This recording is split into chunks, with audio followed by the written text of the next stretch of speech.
pense qu'on est pas mal là. Et donc, on va attendre que les gens arrivent.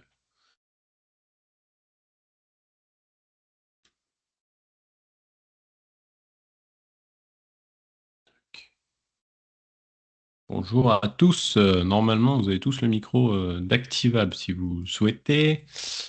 Il y a une petite partie Q&A aussi, si jamais vous avez des questions à poser, comme ça, ce sera plus simple. Ou si vous voulez la poser directement en direct, ça c'est possible aussi.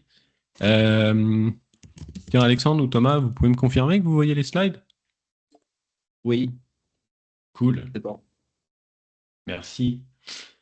Donc on va attendre les quelques minutes de démarrage. Je sais pas si Johan, tu veux dire un petit truc en attendant. Non, bah déjà te remercier parce que du coup, c'est Étienne et c'est l'équipe Simplify qui bah, nous a donné l'opportunité de venir à votre rencontre. Donc ça nous touche énormément parce que du coup, on engage un partenaire fin d'année et des gens se retrouvent avec plein de monde ce matin. Donc merci beaucoup l'équipe Simplified et puis on a hâte de vous présenter ce que l'on peut faire avec cette plateforme Castali. Voilà, du coup, attends, ça se remplit. Non, on a deux pages, mais en fait, c'est bizarre, il a mis Scander sur la deuxième page.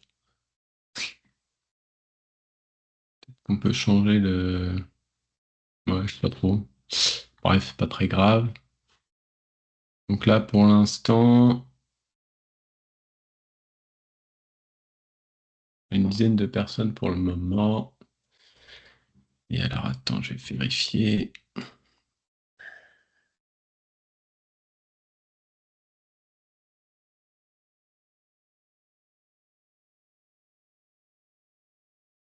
Hop, je vais checker aussi.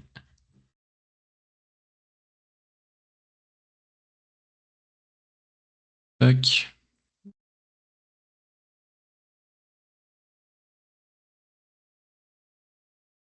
Hop là.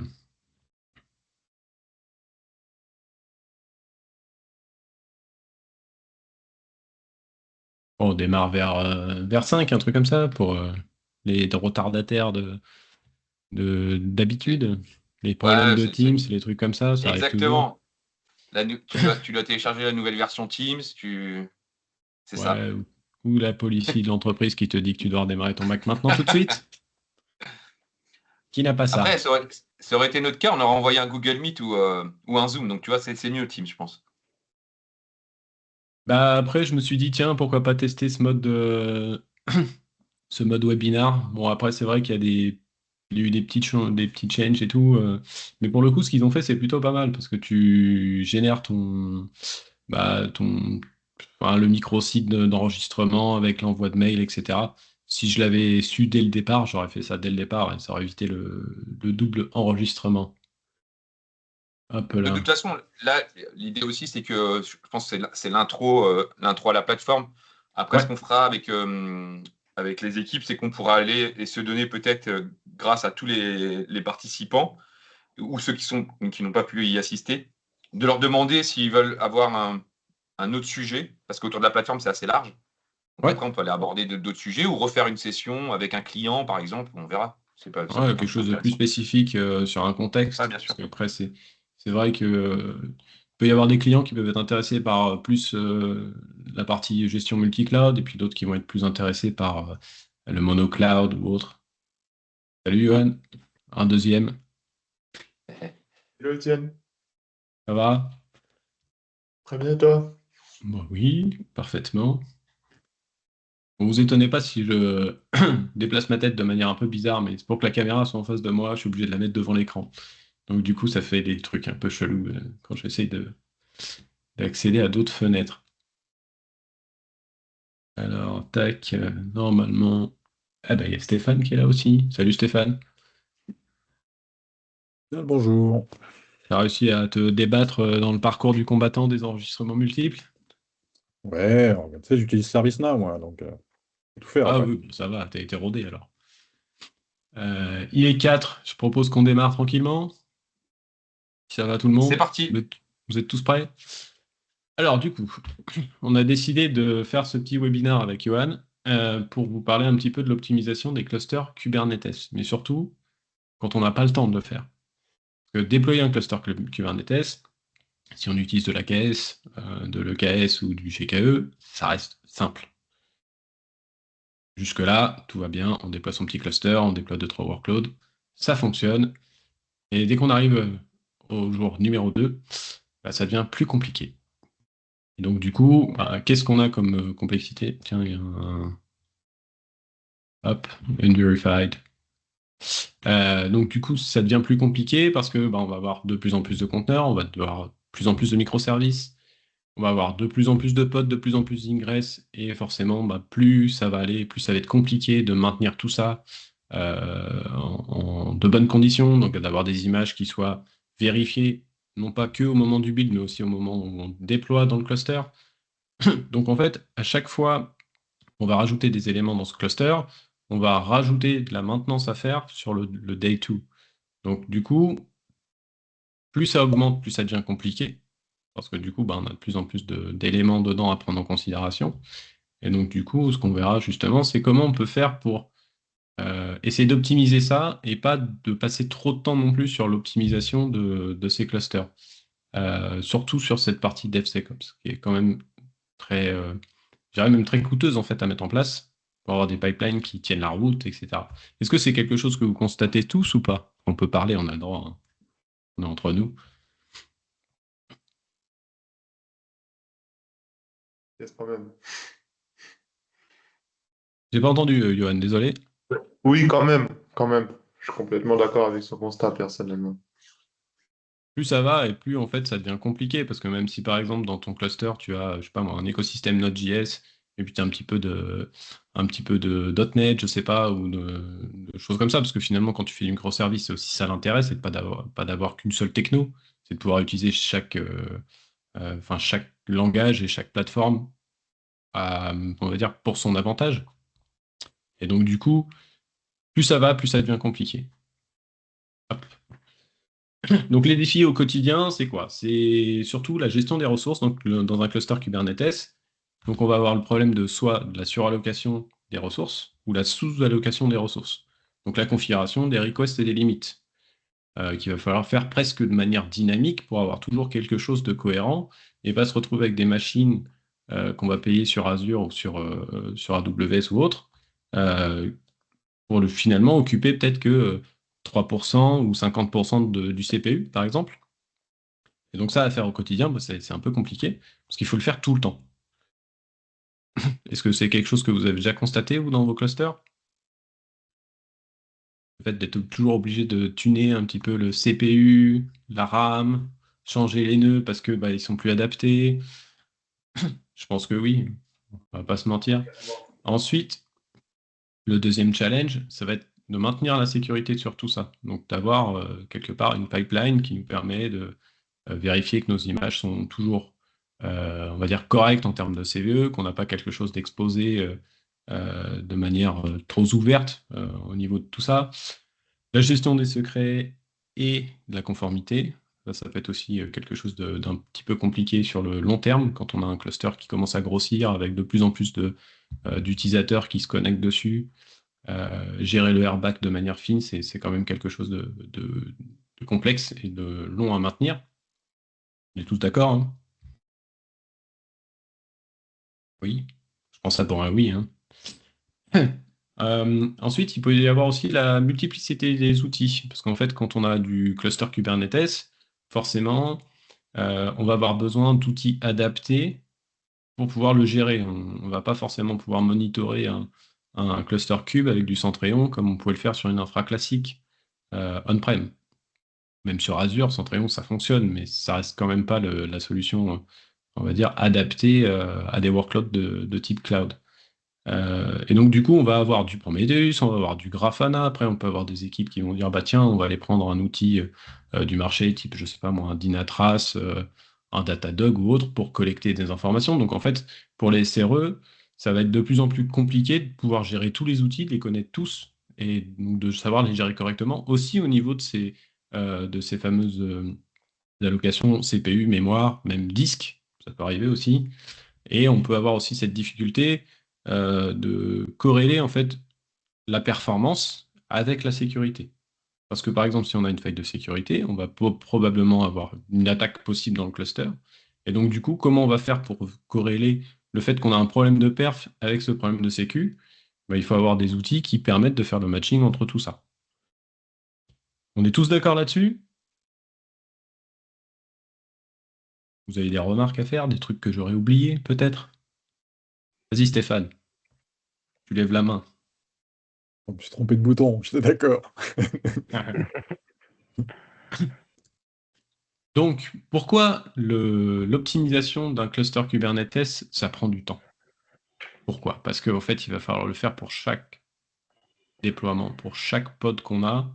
Il va falloir ajuster en fait à chaque fois les requests, les limites. On va avoir une info qui va nous dire il ne faut pas utiliser de limite sur le CPU, et puis d'autres qui vont dire si, il faut mettre les deux, etc., etc. Et tout ça, en fait, c'est des trucs, ça prend énormément de temps parce qu'en fonction du workload qu'on a, il n'y a pas une configuration qui va être identique. Par exemple, si on fait du Java, on va être obligé de mettre une limite sur le CPU. On n'aura pas le choix parce que sinon, il va péter tout le cluster. Si on a des services autres, type Node.js par exemple, et qu'on va lui mettre, je sais pas moi, 4 CPU, bah, ça sert à rien parce qu'il en utilise qu'un. Donc voilà, donc du coup, il y a toutes ces choses-là. Après, l'autre risque qu'on a sur Kubernetes, c'est d'avoir énormément de logs, énormément d'alertes, énormément de métriques. Et donc au final, quand on en a trop, bah, qu'est-ce qui se passe? Moi, je me rappelle avant, quand je faisais de la supervision classique, on envoyait tout par mail.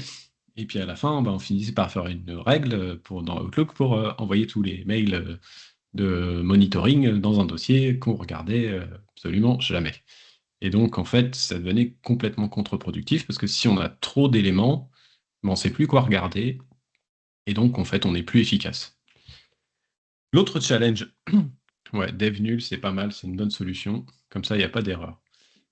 L'autre challenge, c'est aussi pour ceux qui, par exemple, vont gérer différents fournisseurs. Donc, par exemple, avoir un peu d'Azure, un peu d'AWS, un peu de GKE, par exemple, hein, au hasard, avec un petit peu d'on-prem. Et donc, du coup, on se retrouve avec des configurations de clusters qui, même si ils sont tous des clusters Kubernetes, on va avoir cette problématique que finalement, chaque provider a ses petites spécificités, même si c'est, on va dire, moins vrai qu'il y a quelques années, on a quand même des spécificités propres à chaque type d'environnement. Ouais, bah, cluster Kubernetes Windows, là, on en a déjà fait. Franchement, c'était pas hyper sexy quand même, hein.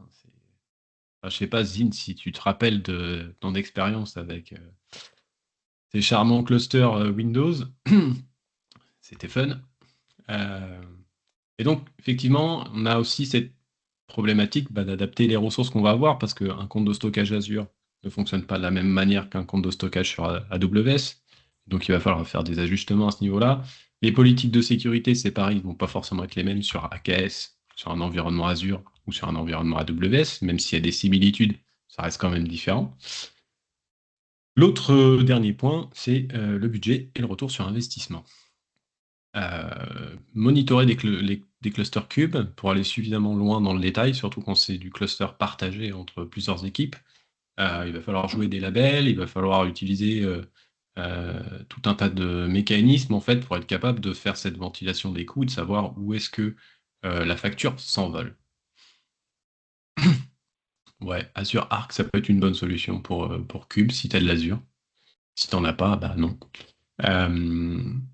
Mais donc, pour optimiser son budget de fonctionnement sur du cluster Kubernetes, bah, finalement, en fonction de des plateformes qu'on va utiliser, ça va être de plus en plus compliqué en fait de maintenir tout ça d'équerre. Surtout qu'en général, les équipes SRE et les équipes infra, bah, ils grossissent pas pour supporter les X cloud providers qui ont été choisis en mode IT, en mode shadow. Euh, avec la carte bleue du manager qui a décidé de faire du Google Cloud parce que c'était mieux et qu'il ne voulait pas utiliser l'Azure qui était déjà en place, par exemple. Au pif, ça peut être ce genre de choses. Voilà. Tout ça, tout le monde est d'accord là-dessus? Yes. Yes. Je vois plein de petits pouces là, un peu partout là. Donc du coup, quelles sont les pistes pour qu'on puisse réduire cet effort? Déjà, bon, il y a de l'automatisation ciblée. Donc, on peut éventuellement avoir des pipelines de CI/CD qui vont scanner automatiquement les vulnérabilités. Aussi, ce qu'on pourrait éventuellement avoir, c'est des outils type Kyverno qui vont nous permettre en fait de faire de l'admission, enfin, de contrôler l'admission des pods. Donc, c'est-à-dire qu'à chaque fois qu'on va avoir un nouveau workload qui va arriver dans le cluster, on va être capable de vérifier si ces images à l'instant T ont des failles de sécurité qui pourraient être critiques et surtout d'exposer le risque. Donc Kyverno, pour ceux qui ne connaissent pas, c'est un outil de policy as code qui est vachement bien, qui permet de faire justement plein de vérifications et même de la modification à la volée des ressources.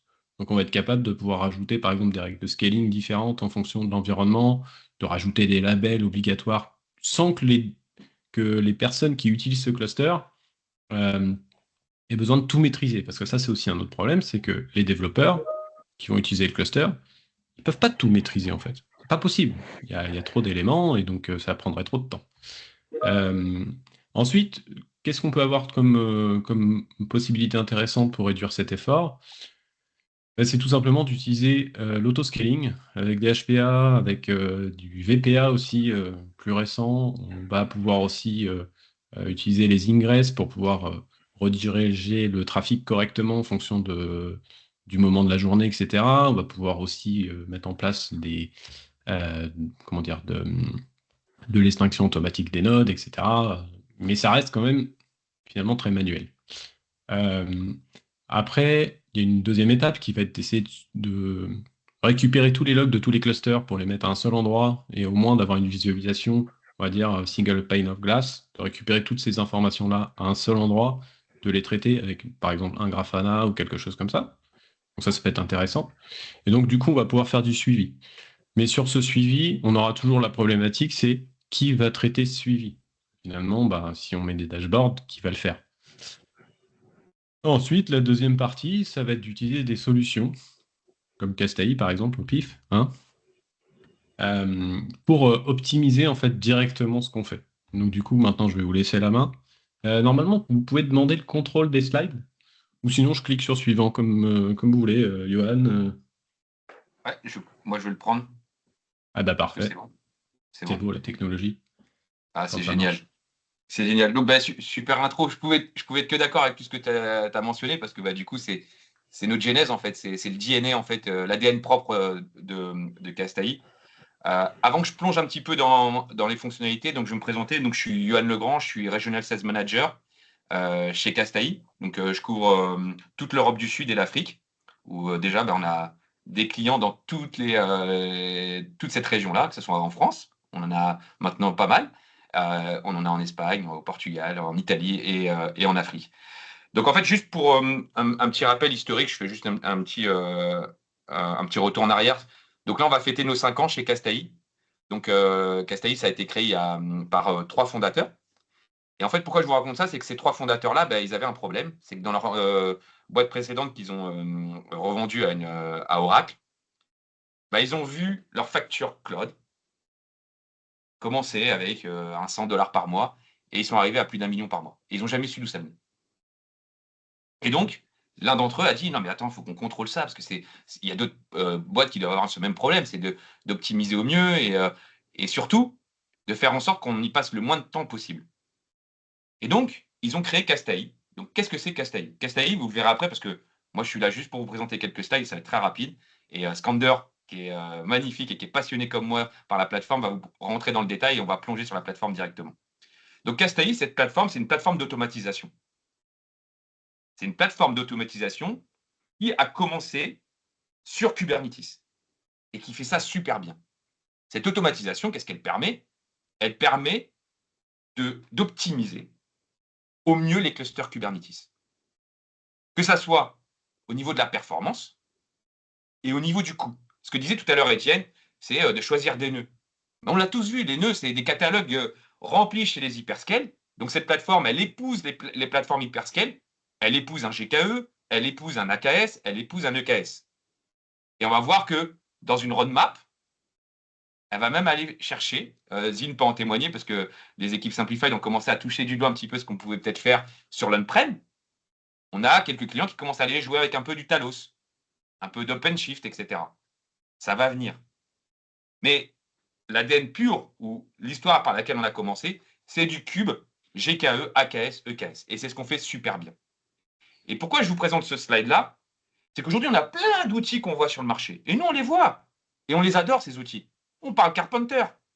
Mais Carpenter, c'est super avec un EKS. Mais comment ça marche avec un GKE? Comment ça marche avec un AKS? Oui, il y a de la roadmap, mais pour l'instant, on ne voit rien sur AKS. Donc nous, ce qu'on va faire, c'est que cette plateforme d'automatisation, dédiée à Cube dans un premier temps, elle va permettre d'optimiser l'infrastructure, le compute. Donc d'aller chercher les meilleurs computes, de faire un peu un jeu de Tetris, de remettre en place ce qu'il faut bien au bon endroit. Ensuite, ce qui va être intéressant, c'est qu'on va aller jouer un petit peu avec l'optimisation des workloads. Ces fameuses requests des développeurs. Pourquoi, cher ami développeur, tu me demandes 2 CPU? La réponse qu'on va vous donner, c'est parce que c'est entre 1 et 3. Mais pourquoi? On ne sait pas en fait. Et donc, il faut manager les requests, mais il ne faut pas perturber le dev. Donc là, c'est ce qu'on va faire. C'est ce qu'on va faire, et donc on va le faire dans toute cette partie-là. Je ne sais pas si on voit ma souris bouger, Étienne, mais du coup, Oui. workload et optimiser. Oh, attends, j'ai le curseur, donc du coup, ça va être mieux. Voilà. Workload et orchestrateur. Donc, on va aujourd'hui parler uniquement de ça, d'accord? Mais ce qui est intéressant, c'est que vous voyez qu'il y a plein de petits produits. Donc, c'est une plateforme géniale. C'est une plateforme qui va constamment évoluer pour aller chercher un point qui était important dans la présentation qu'Étienne a faite, la sécurité. Et comment on a fait ce produit-là? Ce qui est bien chez Castelli, c'est qu'on écoute énormément nos clients et nos clients nous aident à développer des nouveaux produits. C'est un client français qui nous a aidés, un grand client français qui est Hugging Face, qui nous a aidés à réaliser ce produit-là, à le faire en sorte qu'il soit adopté par une majorité de nos clients. Et dans ce contexte, dans ce mantra qu'on a, on est obsédé par optimiser au mieux l'infrastructure de nos clients, grâce à cette plateforme d'automatisation. Et donc, ce qu'on a fait, c'est que depuis KubeCon à Salt Lake, on a annoncé des nouveaux produits, comme la partie Database Performance. Donc, on va aller optimiser et faire en sorte que la base de données tourne le mieux possible. On a également tout ce qui est Container Live Migration qui a été annoncé. Donc, migrer des instances stateful sans interruption. Donc, ça, c'est un produit qui est annoncé, mais qui n'est pas encore GA. Et on va aller faire pas mal d'autres choses, notamment sur le monde IA. Donc, aller faire tourner des modèles IA type Mistral AI ou autres sur du Kubernetes. Vous voyez, cette plateforme, c'est ça. Elle va s'étendre. Elle va s'étendre parce qu'il y a un moteur d'automatisation qui va permettre d'aller chercher des super use cases autour de Cube et même en dehors de Cube. Vous avez des questions, n'hésitez pas. J'étais un peu animé pour l'intro. On sent la passion. Vous allez voir, Skander, il est pire que moi. Donc, si on rentre un peu plus dans notre cas d'aujourd'hui, et ça sera mon dernier slide, j'en ai un autre juste après, mais celui-là, il est important. Vous avez tous, si vous êtes sur un GKE, EKS, AKS, votre autoscaler natif. Qu'est-ce que propose Castelli? C'est de le remplacer. C'est de le remplacer et faire en sorte d'aller chercher déjà une réduction ici. Si on regarde, Castelli va gérer le rebalancing. On va faire du rebalancing d'infrastructure. On va l'optimiser. On va aller chercher du spot. Qu'est-ce que c'est du spot? Pour ceux qui ne connaissent pas, c'est des instances éphémères qui peuvent à tout moment disparaître parce que du coup, elles sont là, mais l'hyperscale peut les reprendre. Elles ne sont pas réservées. Donc à ce moment-là, il faut qu'il y ait un autoscaler intelligent qui soit en capacité de prédire que tel spot instance va peut-être tomber et que je puisse rapatrier mes workloads sur une autre instance. Et ça, Castelli va le faire. Donc là, au niveau de l'infrastructure, pareil, je veux éteindre mes clusters le vendredi soir et redémarrer le lundi. Ça aussi, on va pouvoir le faire. Je sais qu'il y a des outils aussi qui le font. Mais là, on le fait au travers d'une plateforme qui est en capacité d'être intégrée dans un écosystème, pipeline CI/CD, GitHub, etc., du Terraform, du Crossplane, du Prometheus, etc. Ce qui est intéressant, une fois qu'on a fait ce travail-là, souvent nos clients nous disent « Mais Johan, Skander, Jérôme, ça serait bien que vous travailliez aussi sur mes workloads. » Et voilà, on arrive. Donc le mot WOOP, c'est l'acronyme Castelli, c'est du Workload Optimization. Et donc ça, on le fait dans un monde hétérogène, que ça soit sur GKE, EKS ou AKS. Et donc, qu'est-ce qu'on va chercher? Pourquoi les clients? Pourquoi un Hugging Face? Pourquoi un PlayPlay? Pourquoi un des plus grands clients GKE en Inde nous fait confiance? C'est surtout que cette plateforme d'automatisation a des gains sur la performance, des gains sur la facture cloud, parce que du coup, on est capable, dans le cadre d'une évaluation de notre plateforme sur vos clusters Kubernetes, d'aller chercher en moyenne entre 40 et 60% d'économie. Et c'est réel. On est capable de réduire aussi, Étienne en a parlé, tout le contexte manuel. Ce n'est pas une black box, Castaï. Parce qu'on entend l'IA dedans. Ce n'est pas une black box. Vous interagissez avec la plateforme. Si vous allez, demain, si je vous mets en relation avec PlayPlay, qui est fait partie de la French Tech, Clément vous dira, moi, Castaï, c'est mon super compagnon DevOps. Mais il est là 24 heures sur 24, 7 jours sur 7. Et donc, vous êtes capable de customiser un petit peu comment vous voulez que l'engine, en fait, le moteur Castaï, se comporte, en fonction de vos contraintes. Donc, c'est ça qu'il faut voir, en fait, à peu près. Les raisons pour lesquelles, aujourd'hui, les clients viennent nous voir.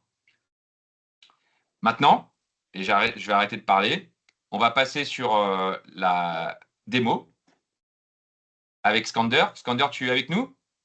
Yes, j'ai hâte de commencer la démo pour montrer comment on peut réaliser ces 60% et comment on peut traduire cette ambition de saving en réalité. Parce qu'en fait, c'est pas un souhait, c'est réellement on réalise des 50 et des 60% grâce à plusieurs mécanismes. Quels sont les mécanismes qui sont expliqués par Johan?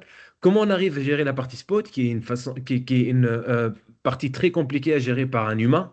C'est quoi le concept de Cast AI Optimization en phase automatique, c'est-à-dire quelles sont les tâches que Cast AI peut faire et un DevOps ne peut pas faire, tout ça on va le couvrir ensemble. Je veux partager mon écran. Et on va... Skander, est-ce Oui. que je peux te demander de te présenter, parce que ce qui est Bien intéressant, c'est que évidemment, bien Skander évidemment. n'est pas un avant-vente. Donc c'est Exactement. important. Moi, je suis Voilà. exactement. J'occupe le poste de Senior Technical Account Manager. En fait, mon rôle, c'est d'accompagner les clients, les nouveaux logos, à onboarder leur cluster, leur infra Kubernetes sur Cast et faire en sorte qu'ils convergent vers un prix optimal. Donc, mon rôle, c'est de guider ces clients, les bootstrapper pendant les 45 jours pour qu'ils maîtrisent toutes les fonctionnalités de Cast.ai et faire en sorte que leur environnement devient fully optimized. On parle beaucoup de la partie optimisation et aussi fine-tuning, parce qu'on va voir, la partie fine-tuning, elle est très importante. Il y a des environnements où on ne peut pas faire de spot à 100%, on peut faire de spot partiel.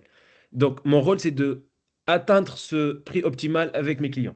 Je couvre la partie EMEA, j'ai beaucoup de clients en France, partout en Europe aussi, un peu Moyen-Orient et l'Afrique. Je veux attaquer. N'hésitez pas à poser des questions. Donc, je préfère d'avoir une démo interactive. Est-ce que vous voyez mon écran tout d'abord? Oui, je Super. le vois. Donc, ça, c'est la console Cast.ai. Ça, c'est la console Cast.ai.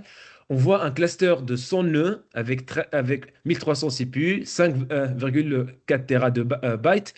On voit le prix de CPU par heure et le compute cost par mois. Cast.ai fournit la partie monitoring gratuite. Je vais commencer par ça. Monitor Cluster Cost. En fait, on va donner la visibilité au client d'aller comprendre où sont les coûts. Un prix par jour pour le cluster. On voit ici le prix de CPU provisionné, la mémoire provisionnée, s'il y a de l'on-demand, le fallback, combien ça coûte, le spot, et un point très important, l'efficiency. Ce dashboard, ça va montrer tout d'abord, montrer l'état des lieux de cluster. C'est quoi l'overprovisioning? L'overprovisioning, c'est le delta entre ce que le DevOps ou l'équipe Platform Engineering a créé dans le cloud, c'est-à-dire la capacité provisionnée et la request des applications. Ce delta, on l'appelle wasted resource. Il faut bien retenir ce terme parce que Cast.ai, c'est l'outil qui va chercher le wasted resource et qui va la réduire. Et le wasted resource, c'est l'argent jeté par la fenêtre. C'est la ressource qu'on va payer pour le cloud provider, mais qu'on n'est pas en train d'utiliser. Donc, la partie visibility ou monitoring, elle est incluse dans la plateforme. Les clients ne payent pas pour ça. Ils peuvent voir la CPU, efficiency, memory, la partie stockage. Il y a un breakdown par workload aussi. Ça, c'est très important. On montre aux clients quels sont les workloads qui coûtent les plus cher en termes de wasted resource. Et on a un ranking par prix, par dollar aussi, et aussi par une nouvelle notion qui s'appelle CPU hour wasted. C'est les heures compute gaspillées. Donc, la notion de temps, elle est très importante. Avec plaisir, Yoann. Ce que vous montre Skander ici, et il vient de le stipuler, c'est qu'il y a entre guillemets deux modèles d'acquisition chez Castaï, ou d'onboarding. Là, ce qu'il va vous montrer, et il le répétera souvent, ça, c'est l'offre gratuite. Vous connectez vos clusters, vous avez déjà cette visibilité-là. On n'est pas une plateforme de monitoring. On le propose gratuitement. C'est pour ça que ce n'est pas notre value proposition, notre proposition de valeur. Notre proposition de valeur, elle se situe juste après. Mais il est important de comprendre ce point-là parce que c'est là où démarre en fait votre parcours client, entre guillemets, avec nous. Ouais, exactement. Pardon, Skander. La partie monitoring, elle est très importante. On fait pareil pour la partie GPU. Donc, GPU, pour nous, c'est une ressource sur le cloud et on arrive à faire de l'optimisation GPU. On l'a fait déjà pour Hugging Face et pour pas mal des startups AI native. Donc, c'est toujours le même concept. Où sont les wasted resources? À quel niveau? Au niveau de namespace aussi, c'est pareil. On va lister les prix de namespace. Il y a beaucoup de clients qui ont des différents namespaces. Chaque namespace est géré par une équipe. Donc, ils font des chargebacks, c'est des équipes hétérogènes. Donc, on arrive à créer une visibilité par namespace. Et on a aussi la notion de allocation group. Les clients ils peuvent créer des différentes groupes d'allocation. Ça, c'est la partie monitoring. Maintenant, comment on va réaliser le saving? Il faut aller sur la partie available saving. Et ça, c'est très important. Donc, là, on voit le prix avec Cast et les prix sans Cast. La différence est 52%. La différence, c'est 22 000 dollars par mois. Donc, comment on arrive à faire ça? On a plusieurs mécanismes. Tout d'abord, on va scanner la configuration actuelle d'un cluster, tous les nœuds, tous les pods, les workloads, les stateful sets, et on va déterminer, grâce à notre AI, si la configuration des nœuds, elle est optimale. Donc, on va chercher l'instance le moins cher sur le cloud et on va faire un truc qui s'appelle Instance Selection sur les 3 cloud providers. Ici, on voit comment on passe de 100 machines à 24 machines. Et rien que par changer le type de machine, on va gagner 50%. Mais on fait ça avec un autre mécanisme qui s'appelle le beam packing. Donc, on voit ici que au lieu d'avoir 1400 CPU provisionnés, on a besoin que de 640 CPU. Donc, Cast.ai va scanner l'infrastructure des nœuds et on va déterminer deux choses. Quelles sont les instances les moins chères et quelles sont les ressources qu'on peut beam-packer. C'est-à-dire, on va consolider le cluster. On n'a pas besoin d'avoir 1400 CPU. 600, ça suffit. Ça, c'est le premier niveau d'optimisation. Après, je vais revenir sur le dashboard pour montrer où sont les wasted resources. Les wasted resources, ils sont là principalement. C'est la différence que vous voyez ici entre ça, c'est la capacité qu'on est en train de payer et la différence, c'est la request des applications. Cette différence, c'est ce qu'on appelle le wasted resource. Donc ici, je reviens. Donc, on a un premier mécanisme qui s'appelle rebalancing. Il faut pas hésiter si vous avez des questions. Le rebalance, c'est de swapping des nœuds, c'est de instance selection. C'est l'IA qui fait ça. Et je reviens sur le point déjà expliqué par Étienne. La complexité de faire ça dans un environnement de prod, elle est énorme. Notre CTO toujours utilise le terme n-dimensional problem, c'est-à-dire c'est un problème n-dimensionnel. Un DevOps ne peut pas déterminer sur les 250 types d'instances quelle est l'instance la moins chère. Donc c'est l'automation qui va faire ça. Souvent, en fait, je t'interromps, mais souvent, ce qui se passe, c'est Avec qu'en plaisir. fait, on va plutôt dire qu'il faut mettre des réserves instances. Sauf qu'en fait, une réserve instance, ça veut dire qu'en fait, on n'est plus sur un modèle vraiment élastique cloud. Parce Exactement. que finalement, on peut plus changer de type de machine, on est loqué pour 1 an ou 3 ans. Donc, du coup, on se retrouve avec des machines qui sont pas dimensionnées correctement pour le projet. Donc, c'est dommage. Exactement. Et dans un environnement où il y a beaucoup de fluctuations comme les env cubes, tu peux pas t'engager à 5000 CPU parce qu'en en fait, il y a un risque de faire un commitment, mais on va pas utiliser le commitment. On va voir comment Cast.ai peut régler ce problème parce que c'est de scaling dynamique. C'est-à-dire, On sait pendant le Black Friday, on a besoin d'une montée en charge de 5000 CPU, mais ça ne sert à rien de faire un commitment de 5000 CPU pendant une année. Donc, c'est de scaling dynamique, c'est de l'upscaling et le downscaling de façon en temps réel grâce à plusieurs mécanismes. Donc, le rebalance, ça c'est très important. Le beam packing aussi, c'est important. On a un deuxième levier, ça s'appelle le spot instance. CastEI, c'est la plateforme qui permet de guider les clients vers les spots, maximiser ce qu'on appelle spot coverage et surtout identifier ce qu'on appelle spot friendly workload. C'est quoi un spot friendly workload? C'est un workload qui peut tourner sur spot. C'est pas un stateful set, c'est pas un job, c'est pas un scale job ou cron job et surtout c'est un workload avec multi-réplica. Vous avez un rapport gratuit aussi dans la partie available saving qui permet d'identifier quel workload peut aller sur spot. Donc par exemple ici je vois j'ai 253 workloads qui sont spot friendly. Et si je passe ça sur spot, là j'ai 11% de saving. Donc on voit le prix. Il passe, on était à 50% de saving, maintenant on est à 64. On a des clients qui font de full spot. Pourquoi ils font un full spot? Parce qu'ils n'ont que de stateless, multi-réplica partout, topologie spread constraint, anti-infinity. Ils peuvent tolérer un restart d'un pod. Et après, on va voir ce qu'est l'intelligence cast pour gérer la partie interruption handling, ce qu'on appelle, c'est-à-dire, parce qu'il n'y a pas de SLA, les spots ils peuvent disparaître à tout moment. Comment CastEI arrive de façon proactive à éviter le downtime sur les spots? Parce qu'on a un mécanisme qui permet de créer les machines dès qu'on reçoit la notification de cloud provider. Grâce à notre AI, on arrive à identifier les interruptions 25 minutes avant, 30 minutes avant. Et c'est grâce à ça qu'on arrive à pousser beaucoup de clients à utiliser les spots en prod. Et là, on voit le prix si je passe tout en spot. Donc, on voit que à chaque fois où je coche une case, je vois le saving en train d'augmenter. Ça, c'est rebalance et spot. Je reviens. On va pas faire de full spot, on va faire de spot partiel. Le troisième levier qui est expliqué par Johan, c'est la partie workload right sizing. Le workload right sizing, c'est le même concept utilisé par Cast pour aller chercher les wasted resources sur les machines. Maintenant, on va traquer, scanner la request, la limite, l'usage, et on va réajuster les workloads, les pods, pour réadapter la request, la limite en fonction de l'usage. Et ça, on a un rapport très important par Cast. On a un score qui s'appelle Cluster Efficiency. Ça va aussi donner une visibilité sur le nombre de CPU gaspillés au niveau applicatif et l'équivalent dollar.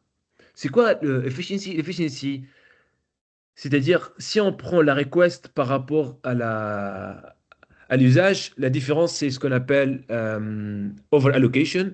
Donc si par exemple j'ai 33% d'efficiency, c'est-à-dire 67% des ressources, ils sont créés mais ils ne sont pas utilisés.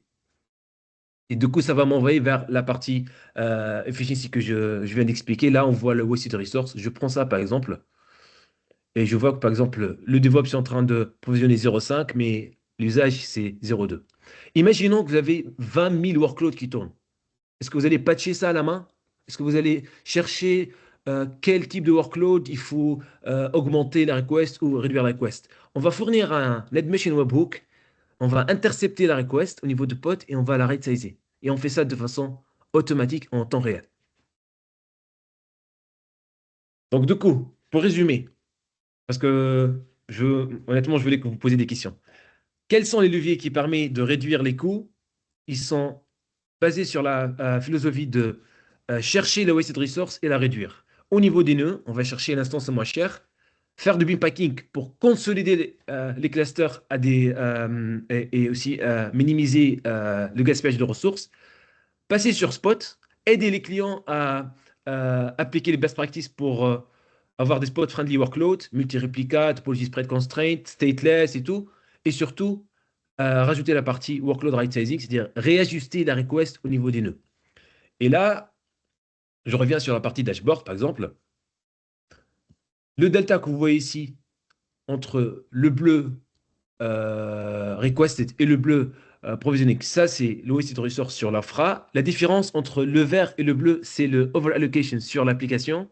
Et CastEI permet de tout réduire. Si Est-ce je que tu reviens peux sur... juste montrer un petit truc, peut-être, pour que les gens se rendent compte aussi enfin, de comment tu déploies? Est-ce que tu peux montrer juste tu sais, l'assistant pour ajouter un cluster? Ouais, c'est important. Donc, comment connecter un cluster à CastAI? C'est très facile. Il faut aller sur console.cast.ai. Vous allez sélectionner quel type de cluster vous avez, parce que nous, on fournit la même technologie pour les trois cloud providers, et vous allez installer l'agent. Cet agent, il fait rien, il est en read-only. L'agent, une fois il tourne, ça va donner l'accès à notre rapport de available saving, ce qu'on appelle audit. C'est-à-dire que vous allez voir le prix que vous êtes en train de payer maintenant. Et aussi, ça permet de traquer la partie over provisioning par cluster, par namespace, par workload. Et grâce à ça, vous allez identifier quels sont, quels sont les mécanismes de saving si vous passez sur Cast. Une fois que vous passez sur Cast, on arrive à activer l'automation. Comment faire ça? Je vais peut-être prendre 5 minutes.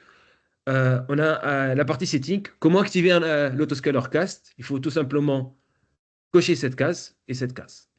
C'est-à-dire, on va scanner l'environnement pour voir s'il y a des pods en pending et créer des machines. Selon la notion s'appelle Node Template et du coup, c'est l'équivalent de Autoscaling Group chez AWS.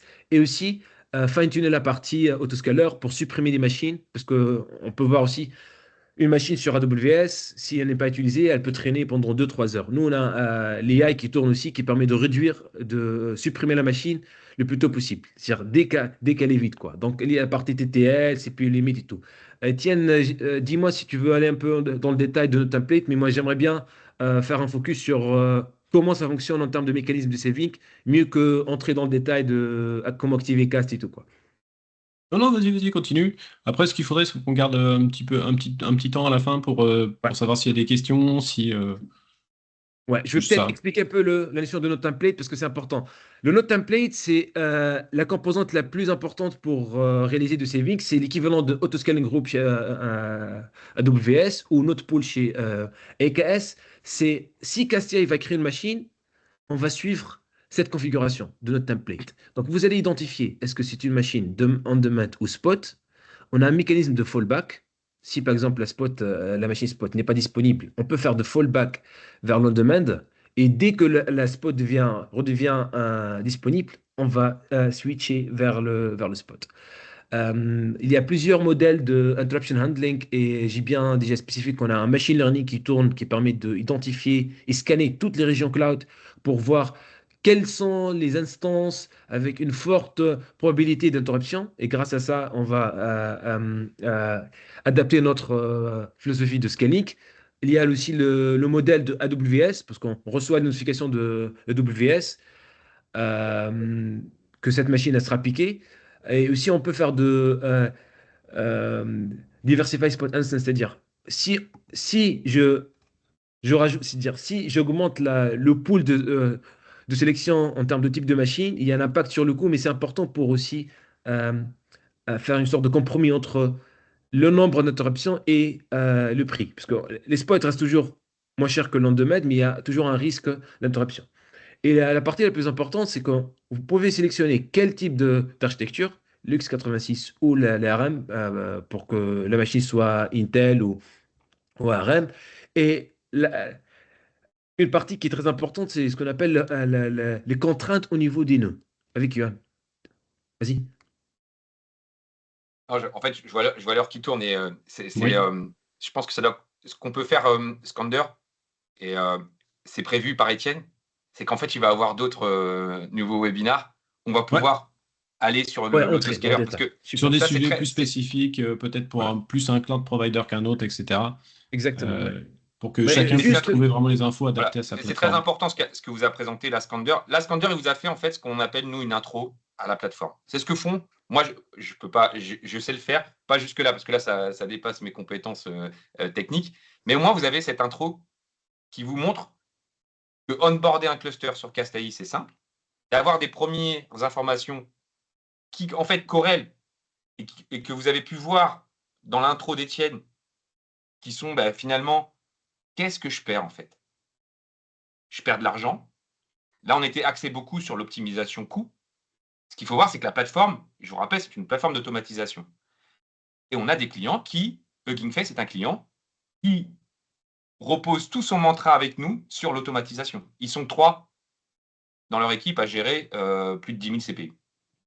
Donc tout ça pour vous dire que on aura l'occasion avec Skander, avec Jérôme et avec les équipes d'Étienne de refaire en fait des présentations sur le produit de sécurité par exemple, sur le rebalancer, sur la gestion des spots. Mais là, ce que vous a présenté Skander, c'est une overview rapide de tout ce qu'on était capable de faire. Et je remercie beaucoup Étienne parce que franchement, c'était super de nous donner l'opportunité de présenter Castaï avec toi. Ouais. Donc merci Ça marche. pour Oui, votre Étienne. participation. Ouais. Je veux dire, ce qui est intéressant, c'est qu'en fait, là, contrairement à d'autres outils, bon, déjà, tu peux commencer gratos. Donc ça, moi, ça me plaît bien parce que ça permet à tout le monde de pouvoir tester la plateforme sur ses clusters sans avoir besoin de dépenser quoi que ce soit. Et en plus, je veux dire, derrière, ça fonctionne pour de vrai. Ouais. Donc, Je pense Vincent, il a déjà une question. Ouais, déjà merci pour la présentation. C'est vrai que c'est intéressant. Alors moi j'avais deux petites questions et peut-être qu'il faudra creuser avec une autre session.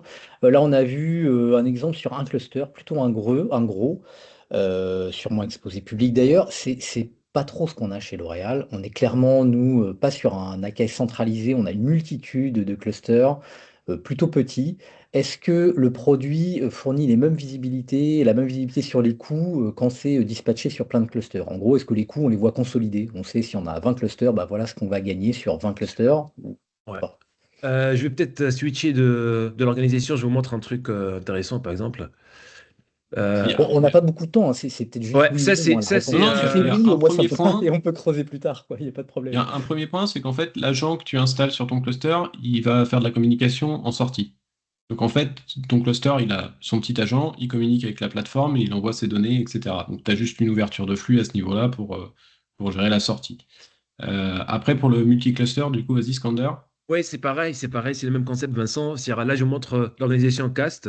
Nous, on fait de dog fooding, c'est-à-dire on boit notre propre champagne, on fait l'optimisation de notre prod qu'elle est sur GKE avec CastAI.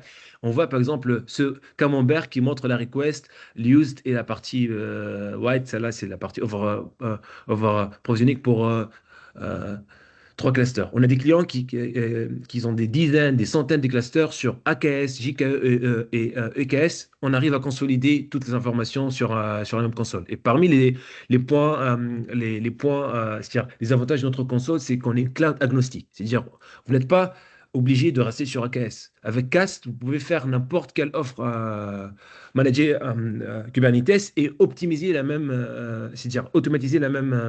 les mêmes mécanismes. C'est pareil, c'est le même concept. Est-ce que ça couvre Ali Cloud aussi ou pas, hein? Comment? Est-ce que ça couvre Ali Cloud? Non, Pas, pas pas, l'ICLA. pas encore, Ok. Vincent.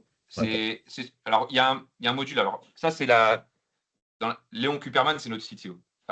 Il a l'ambition, il y a un produit qui est annoncé qui est Cast Anywhere, Anyway. qui va pouvoir épouser différents clouds. On a OVH qui nous a approché récemment. J'ai d'autres clouds. Alibaba a été une demande d'un des grands clients dans le retail, parce que le retail aussi travaille notamment sur le continent APAC, et ont besoin de s'appuyer sur un Alibaba. Donc, on comprend que les clients veulent y aller. Nous, c'est juste une question maintenant de roadmap, mais il y a un produit qui est là, et on pourra aller dans le détail si tu le souhaites, pour qu'on puisse te présenter ce produit qui va être annoncé sûrement sur l'année, Ok. qui épousera d'autres clouds que les 3 hyperscales. C'est pour ça qu'à un moment donné, j'ai parlé d'aller chercher de l'on-prem ou de l'OpenShift.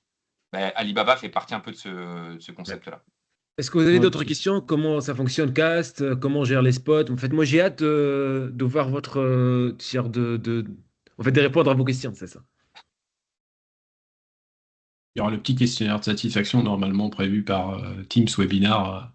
Ouais, on a un Donc, peu ils dépassé peuvent- l'heure, moi je veux pas empiéter. Je pense qu'il faudrait faire une autre session parce que moi j'ai d'autres questions. On a quand même des spécificités très propres à L'Oréal avec Bien sûr. Bien sûr. des price lists négociées, voilà, des expositions très privées. Enfin voilà, faut rentrer plus dans le détail Bien sûr. derrière. Je pense que dans un premier temps, nous ça peut être intéressant vu que c'est gratuit de tester, voir ce que ça donne sur un cluster.